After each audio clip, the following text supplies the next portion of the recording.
Kung may labanan ng DDS versus DDS, meron ding labanan ng Kakamping versus Kakamping. Ay, masaya ang laban na ito, mga ating.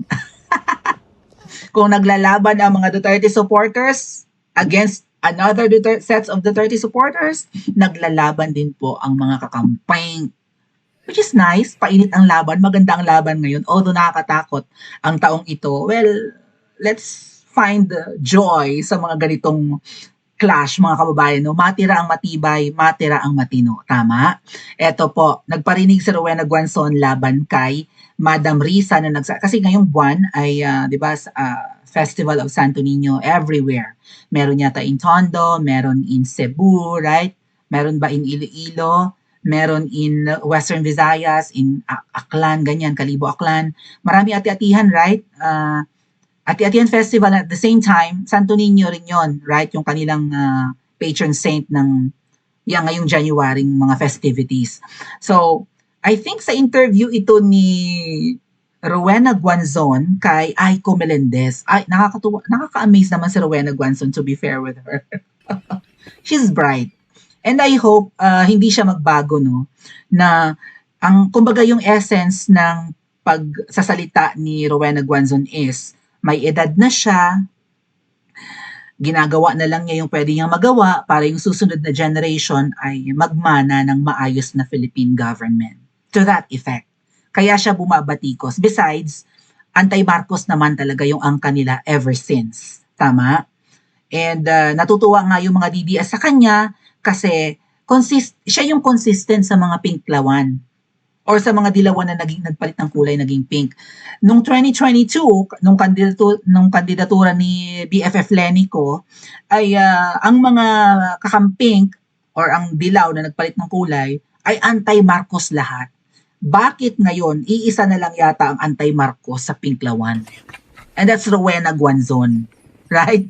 Kaya natutuwa sa kanya ang mga DDS. Also, pinupuri niya si VP Sara. Hinahangaan niya yung popularity, tama yung mga assessment niya, mga kababayan, na kapag may masamang nangyari kay PRRD sa The Hague, mananalo lalo si VP Sara sa 2028 elections. Kasi yung simpatsya ng tao nasa inaapi. So ang tingin ng mga Pilipino, inapi si Tatay Digong, inapi ang mga Duterte, yung ginawa kay Tatay Digong, worst case scenario, mapatira ng buhay yan doon sa The Hague, siguradong ikapapanalo ni VP Sara ang mangyayaring hindi maganda. Pero sana huwag nga namang mangyari yon. Makalaya man si Tatay Digong, sure win pa rin si VP Sara sa 2028. Alang ang hindi suportahan ni PRRD ang candidacy ni VP Sara, right? So, tama yung assessment ni Rowena Guanzon, yung pag-a-analyze niya, na makalaya yan at hindi, wala kayong magagawa kay Sara Duterte. Hindi nyo nga mapa-impeach kasi wala nang ginagawang masama. Unmodified opinion nga eh. Wala nang kinurakot eh. Tinanggihan na nga unanimously ng Korte Suprema. Naghihimutok tuloy si Tito Soto. So ito si Rowena Guanzon, binirabira niya I think doon nga sa interview ni Aiko, nagpaparinig lang naman siya. Ito kasing si Risa Ontiveros, ngumangak-ngak siya na hinihiling daw talaga ng Kabisayaan at Mindanao na tumakbo siya. Ayaw daw niya. May ganun siyang pagpapakipot. Maybe hanapin ko yung post niya no, bago itong parinig sa kanya ni Rowena Guanzon.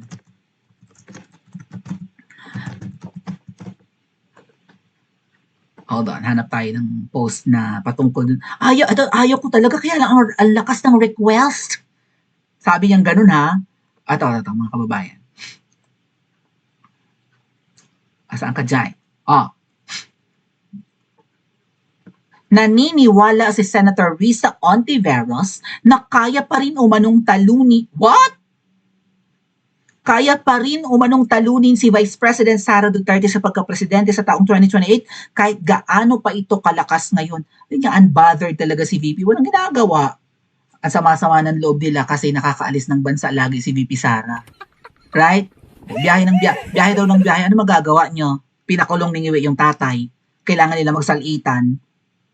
Hindi pagpapasarap ang ginagawa ni VP Sarang pagbiyahe-biyahe sa The Hague or pag-alis-alis. Abala yan sa kanya. Mabuti na lang vice president siya, wala naman talaga siyang masyadong trabaho kundi mag-antay lang na mangisay ang ngiwi na yan. Tama mga kababayan, yun naman ang mandato ng vice president eh. Mag-antay kang mangisay yung leader at ikaw ang papalit. That's it. Wala kang trabaho. Binigyan siya ng trabaho as deputy secretary, binitawan niya, nag-resign siya, ayaw niya. Kasi hindi naman pala siya ang nasusunod doon. Ang nasusunod si Tambalos at saka si Saldico. Binitiwan niya. Sabi ni VP Sara, di ba? Hindi naman pala ako nasusunod para sa DEP, kayo naman ang nasusunod sa budget na dalawa, ayoko na. So, kaya raw talunin.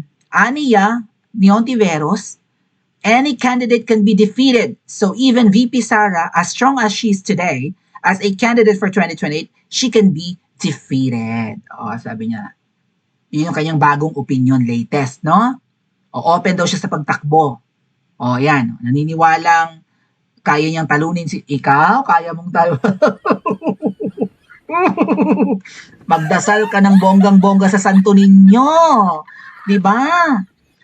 Dilaan mo ang kahabaan ng EDSA, hawak-hawak ang Santo Niño at baka sakali maghimala ang langit at lupa.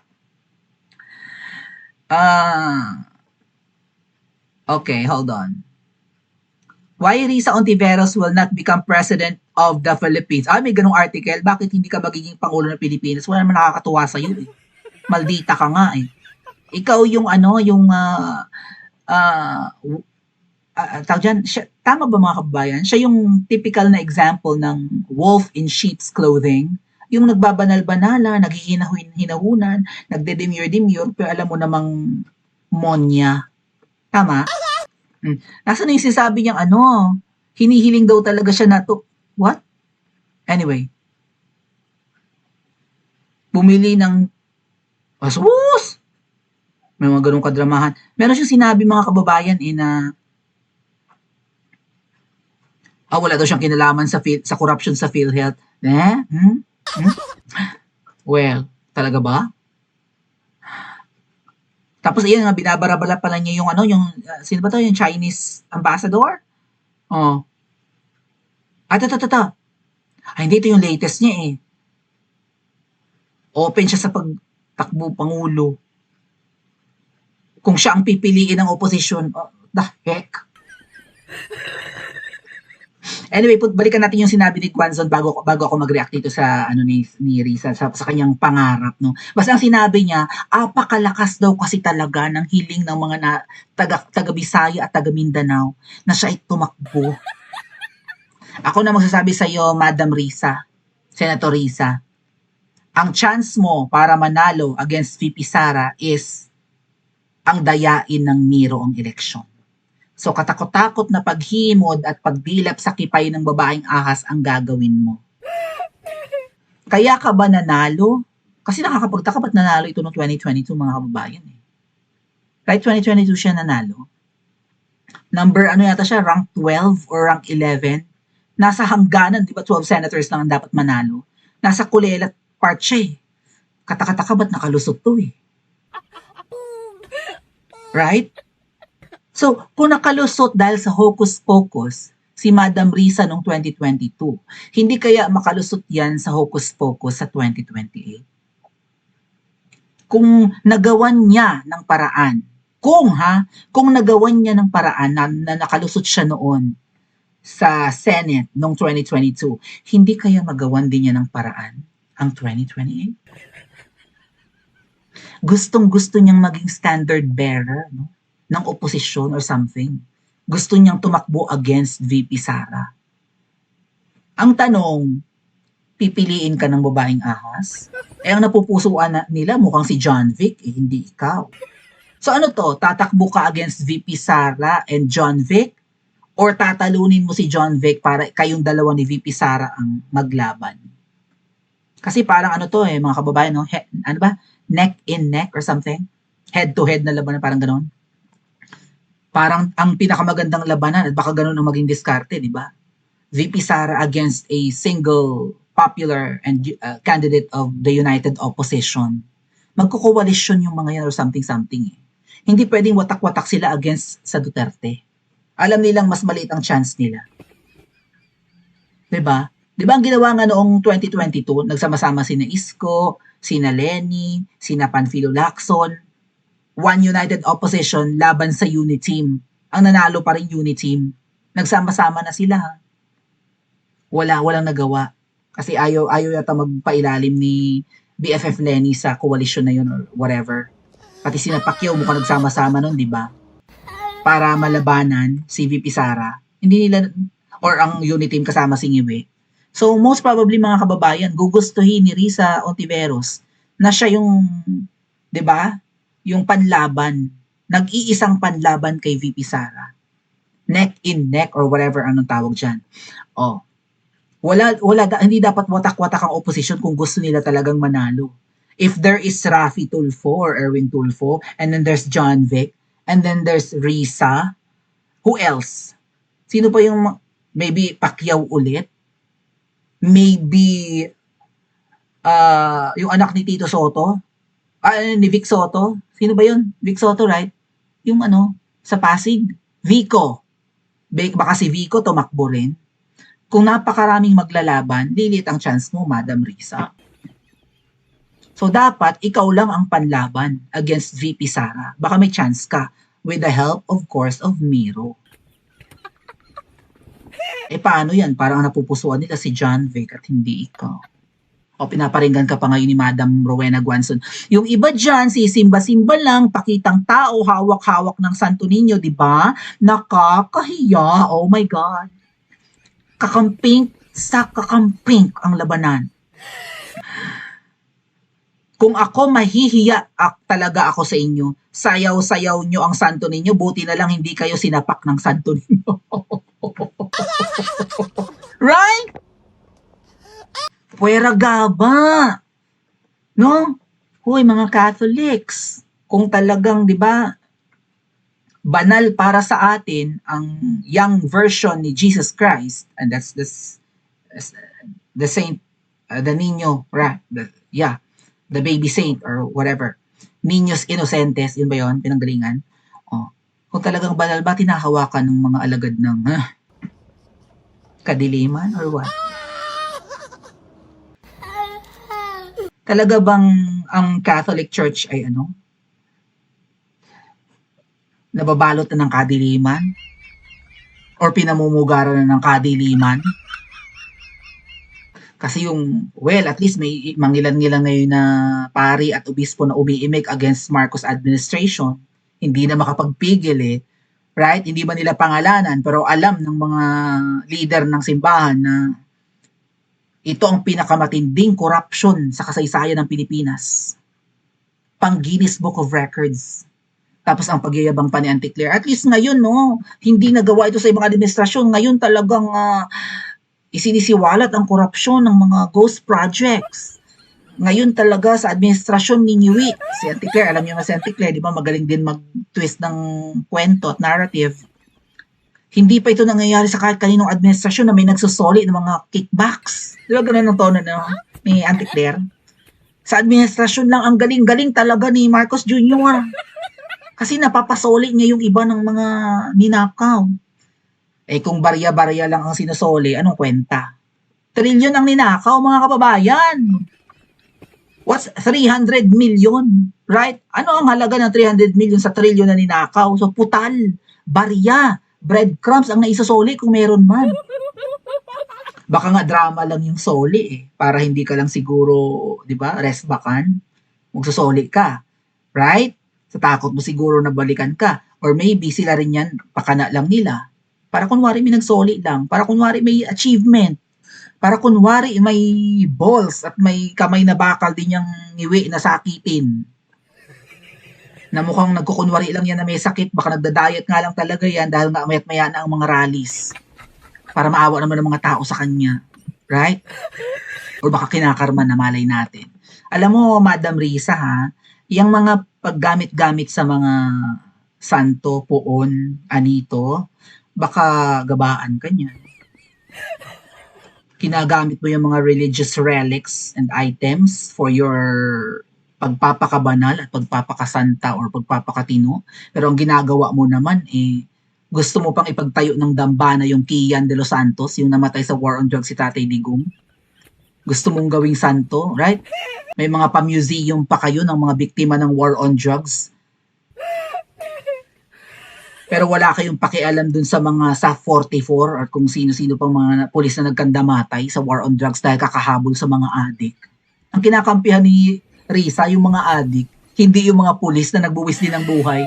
Di ba kakahabol sa mga adik, luminis at tumino lang at mawala ng mga kriminal ang di ba, mga kalye sa Pilipinas at mga lugar. O, buti na lang hindi kayo sinapakan Santo Niño. Iginate ni dating COMELEC Commissioner Rowena Guanzon na ang tunay na fear of God sa mga leader ng gobyerno ay dapat makita sa gawa at hindi sa panlabas na pagpapakita ng religiosity. Binatikos niya ang ilang politiko na umano'y aktibo sa pagsisimba at parang si Grace po noon nagdadasal. Nakita niyo yung, that's one. Tapos ngayon si Isa mukhang tatalunin mo si Grace po dali Yun yung parang trending doon mga kababayan, no? Ito yung parang banal na aso santong kabayo moment, no? Ito mga kuya, hold on. Si Grace po kasi dasal-dasal, pray-pray, pero wag ka, ang daming media na nagpipicture. Ayan. Open nga natin yan kung kaya. Hold on Try natin yung open sa X ang hirap, ang bagal. Di ba ito yung yung parang nag-trending na parang ganito ka-ipokrito ang mga politiko, parang ganyan, di ba? Mga banal na aso santong kabayo, dasal-dasal pero wag ka, ang dami nakapalibot. Ikaw, Grace po, ay kilalang public figure, therefore, kung ikay magdadasal at ayaw mong gambalain, right, ang iyong taimtim na panalangin, sasabihan mo yung mga bodyguards mo, yung media huwag palapitin sa akin. Doon sila from afar. Maybe sa gilid sila ng simbahan. Kung talaga hindi mapigil, dapat nga sa labas lang yung mga yan Dito magdadasal, huwag nyo akong picturean. Huwag nyo akong istorbohin. Bigyan nyo ako ng konting privacy, simbahan to. Magantay kayo sa labas, doon nyo ako picturean, doon nyo ako kapanayamin, doon nyo ako interviewin. Kaya lumayo-layo kayo. Konting respeto naman, kung talagang sincere ka sa prayers mo. This was in 2019. It seems like she was preparing already for her, right, candidacy in 2022. Did she run for presidency? I think she did not. Maybe she ran for Senate lang, no? Pero tingnan mo natin, kuya. Dasal-dasal porke may mga camera. And now, bago na ang image ng hypocrisy, it's Sisa virus. Tinalo mo na si Grace po. Super saot-saot, super dagyang-dagyang, di ba? Super baile-baile, super sad-sad, whatever. Hawak-hawak ang Santo Niño, pagpapakita ng pagiging pakikihalubilo, 'di ba? Sa kultura ng mga Pilipino at pagiging banal. Di na sermonan ka. Dapat sinipa ka ng Santo Niño o sinapak. Ano ba sinabi? Dapat buti na lang hindi kayo sinapak ng Santo Niño, right? Kung may buhay lang sana yung religious figure ni Jesus Christ, no? Itong mga demonyong ito, ginagamit pa ako sa kanilang, right? Sa kanilang panlilin lang, punyeta kayo, kung makakagalaw lang, di ba? Kung naghihimala lang ang mga rebulto.